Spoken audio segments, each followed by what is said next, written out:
C'est vraiment que du bonheur. De janvier à août, j'avais passé que 2 semaines en France. Et en fait, à la fin, j'en pouvais plus, quoi. J'étais complètement en train de saturer. Pas parce que, moi, j'adore les États-Unis, j'aime beaucoup les Américains, mais voilà, c'est quand vous avez l'impression de jamais. Déjà, j'ai pas de chez moi là-bas. J'habite chez des gens. Et en fait, oui, à Dallas. Et voilà, et même s'ils vous disent fais comme chez toi, c'est jamais chez toi. Et donc cette impression d'être comme un sans-abri, c'est horrible. Au bout d'un moment, c'est assez pesant. Donc là, ça fait vraiment du bien d'être rentrée et de revoir tous les gens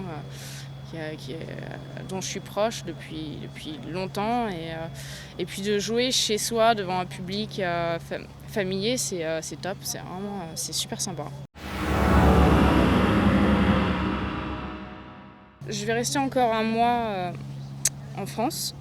Puis je vais changer de... En fait, j'attends une nouvelle série de clubs. Je vais passer chez Ping. Et puis ensuite, je vais donc repartir à Dallas fin octobre, début novembre pour bosser avec mon coach et mon équipe de fitness. Et en fait, je suis encore en train de me poser la question si je vais aux cartes du LPGA pour améliorer mon statut. Là, aujourd'hui, j'ai une catégorie qui me permet de rentrer sur au moins 12 ou 14 tournois. Donc je peux l'améliorer, mais que si je finis dans le top 10 des cartes. Donc voilà, c'est un... Avec ton classement actuel, c'est 103e. Ouais. C'est pas suffisant pour... Si, c'est pas mal. Il y a plein de filles qui ne retournent pas aux cartes, même quand elles sont 106e ou 107e. Après, faut que j'en parle avec mon coach, faut que j'en parle avec pas mal de monde, et puis que je prenne une décision. Ça représente une nouvelle voiture, c'est ça qui est bon. En fait,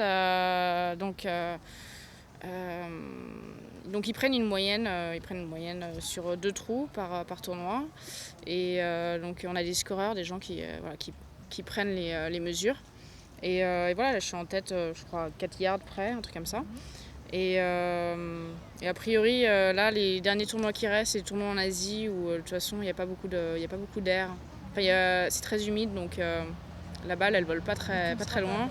Donc a priori, la plupart des gens me disent que c'est bon, c'est assuré que je reste numéro 1. Et donc il y a une voiture en fait à la fin de l'année.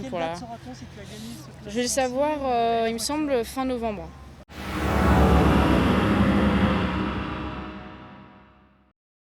Ouais, non mais c'est cool, franchement. J'ai pris pas mal de distance au fil des années par l'entraînement physique. Et puis c'est vrai que j'ai fait un gros bond depuis que je suis passée avec un coach américain depuis octobre dernier qui m'a rendue beaucoup plus efficace à l'impact.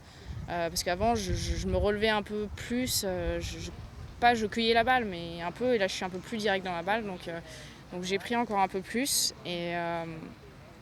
Et c'est sûr que c'est un énorme avantage parce que, surtout sur des parcours comme ça, si je drive droit, il me reste que les coups de wedge. Et comme le coup de wedge, c'est vraiment le secteur de mon jeu qui a le plus progressé cette année, normalement, si je putte bien, je suis capable d'envoyer des scores assez bas.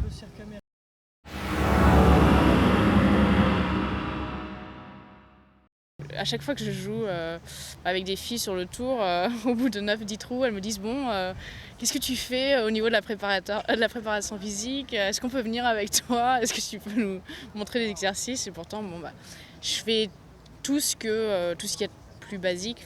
J'en fais pas mal parce que j'adore ça, mais bon, après, il n'y a pas de secret. Hein.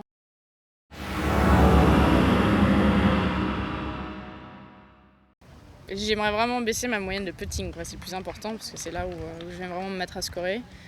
Et puis plus de fairway en régulation. Voilà.